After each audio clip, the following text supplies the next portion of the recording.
Car सर्वत्र पाहिलं तर महाराष्ट्रामध्ये जिल्हा परिषद आणि पंचायत समितीचं बिगुल वाजलं आहे आणि तरी पण सोनपेठ तालुक्यातील डिगोळ ह्या गावामध्ये जे की उकळी बुद्रुक सर्कलमध्ये जे गाव येते त्यामध्ये पंचायत समिती एक गण म्हणून नंतर त्या निमित्तानं ह्यांच्या आई ज्या उभा आहेत तर ह्यांचं निश्चितच आपण जाणून घेऊ की ह्यांचा प्रचार कशा प्रकारे चालू जनमानसामध्ये काय प्रतिसाद भेटतंय काय सांगा नाव सांगा. सर्वप्रथम नमस्कार, मी मदन शिंदे. आमच्या मातोश्री सो गंगाबाई नागनाथ शिंदे या पंचायत समिती उमेदवार आहेत.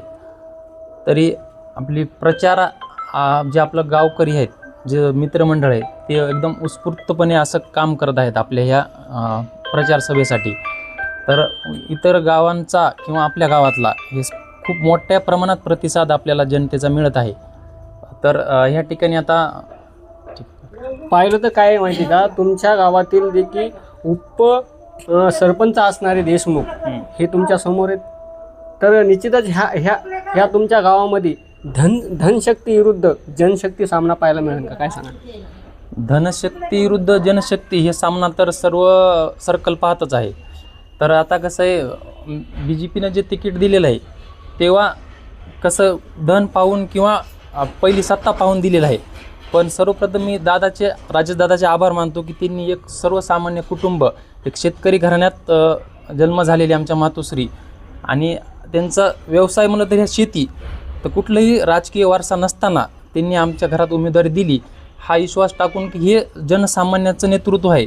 उद्याला कुठल्याही शेतकऱ्याला अडचण आली, काय आली, तर ते आपल्याला असं करतील किंवा ठीक आहे, हे आपण अहोरात्र ह्यांच्या घरी जाऊ शकतो. रात्र इतरचं काय अडचणी आल्या शेतकऱ्यांना वगैरे किंवा सुखदुःखाचं वस्तल, तर हे आपुलकीनं आणि विश्वासानं आपल्या घराला येतील, ह्या विश्वासानं त्यांनी आपल्या. बरं, एका बाजूला पाहिलं तर पाथरी विधानसभेचे आमदार राजेशदादा विटेकर ह्यांच्या मातोश्री निर्मलाताई विटेकर ह्या जिल्हा परिषदच्या अध्यक्ष होत्या. तर त्यांच्या कार्यकाळामध्ये काही तुमच्या गावामध्ये कामं झालीत का, काय सांगा. आजपर्यंत सांगायचं झालं तर सर्वात मोठ्या प्रमाणात जे कामं दिलेले आहेत ते विटेकर साहेबांना दिलेले आहेत. जसं की जिल्हा परिषदचे सदस्य असल्यापासून जे त्यांची कामं आपल्या गावात आहेत, खूप मोठ्या प्रमाणात मंदिराचे कामं असतील, रस्त्याचे कामं असतील किंवा पांधन रस्ते असतील, हे सर्वात मोठे काम आमच्या दादाचेच आहेत. याच्या व्यतिरिक्त आम्हाला कुठल्याही पक्षाचं किंवा कुठल्याही नेतृत्वाचे आमच्या ठिकाणी एक तुरळक 1-2 कामं सोडले तर बाकी काय जास्त प्रमाणात आमच्या इथं काम नाहीत. सर्व जे काय आहे ते विटेकर साहेबाचंच आहे. बरं, तुमच्या गावातला विकास थांबलाय का गतिशील झालाय, काय सांगा.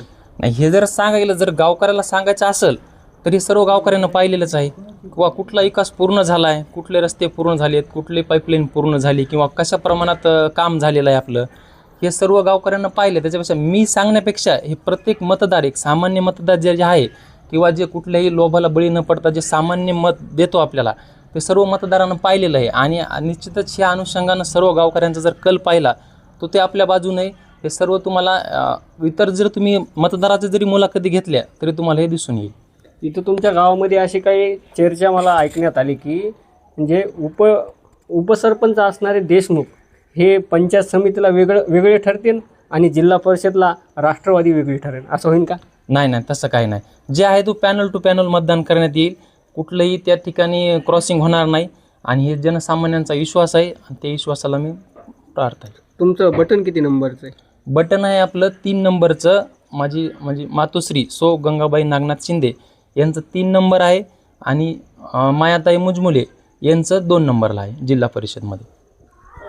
पाहू शकता की एकदम सामान्य कुटुंबातून शेतकऱ्याच्या परिवारामध्ये हे तिकीट दिलेलं आहे. राजेशदादा विटेकर ह्यांच्या मार्गदर्शनाखाली ते पंचायत समिती निवडणूक सध्या लढवत आहेत आणि त्यांनी असं आवाहन केलं आहे की बाबा, आम्ही आहे ना 18 पगड जाती आणि 12 बलुतेदार समाजासाठी भक्कमपणे खंबीर त्यांच्यासोबत राहू.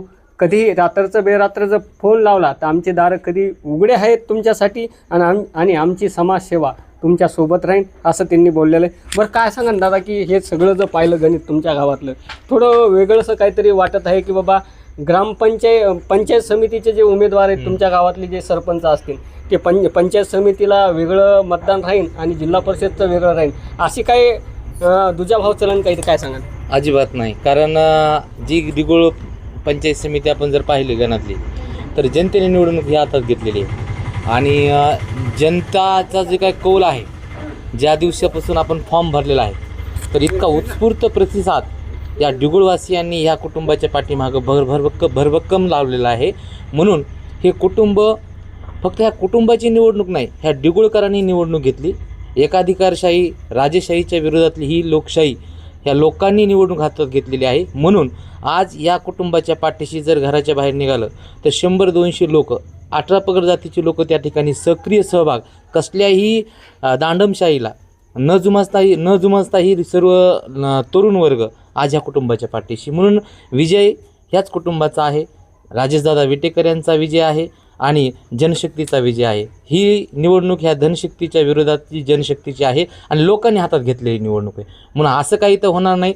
येणाऱ्या काळामध्ये ज्यावेळेस आपण निकाल बघू त्यावेळेस तुम्हाला मतपेटीतून दिसून येईल की बाबा जे दाखवल्या जाते की एक मागील 5 वर्षाचा उपसरपंच पदाचा कार्यकाळ सांभाळणारा, सोशल मीडियावर फेसबुकवरचा जे काही नेता आहे ते तुम्हाला प्रत्यक्ष कृतीमध्ये 9 तारखेला मतपेटीतून ज्यावेळेस ते मतदान दिसेल त्यावेळेस तुम्हाला सुद्धा ह्या डिगुळचा एक आश्चर्यजनक निकाल त्या ठिकाणी समोर येणार आहे. त्यावेळेस तुम्हाला डिगुळवासियांची ताकद आणि या ठिकाणी